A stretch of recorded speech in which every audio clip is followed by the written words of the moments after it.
UP की राजनीति में बहुजन समाज पार्टी प्रमुख मायावती और रघुराज प्रताप सिंह उर्फ राजा भैया के बीच अदावत के किस्से खूब चर्चा में रहते हैं।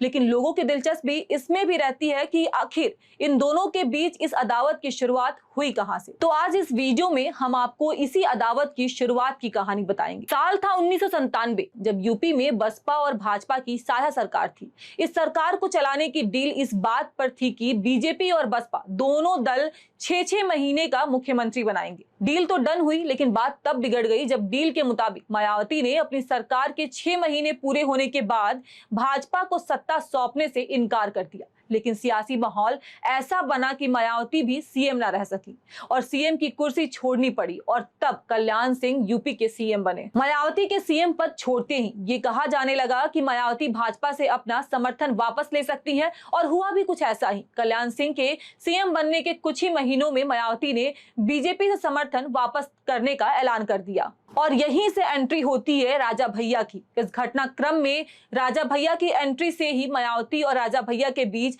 अदावत के पन्ने भी लिखे जाने लगे। दरअसल प्रतापगढ़ की कुंडा विधानसभा सीट से 1991 से लगातार चुनाव जीतकर विधानसभा जाने वाले रघुराज प्रताप सिंह ने मायावती को उस दौरान कुछ ऐसा जख्म दिया कि कल्याण सिंह की सरकार तो बच गई, लेकिन मायावती के राजनीतिक सफर में ग्रहण लगाने का काम कर दिया। हुआ कुछ ऐसा कि उस वक्त कुंडा से निर्दलीय विधायक थे राजा भैया। उन्होंने कल्याण सिंह की सरकार बचाने में संकट मोचन का काम किया था। उस दौरान उन्होंने मायावती की पार्टी बीएसपी और कांग्रेस के कुछ विधायकों को तोड़कर और कुछ निर्दलीय विधायकों को जोड़कर कल्याण सिंह की सरकार को बचाने में अहम भूमिका निभाई। सरकार बची तो कहा जाता है कि राजा भैया को इनाम भी मिला। कल्याण सिंह ने राजा भैया को अपनी सरकार में मंत्री भी बनाया। इस घटनाक्रम ने यूपी की राजनीति में अदावत की एक नई कहानी लिख दी। मायावती सरकार से बाहर हुई और राजा भैया के साथ उनकी नाराजगी बढ़ती चली गई।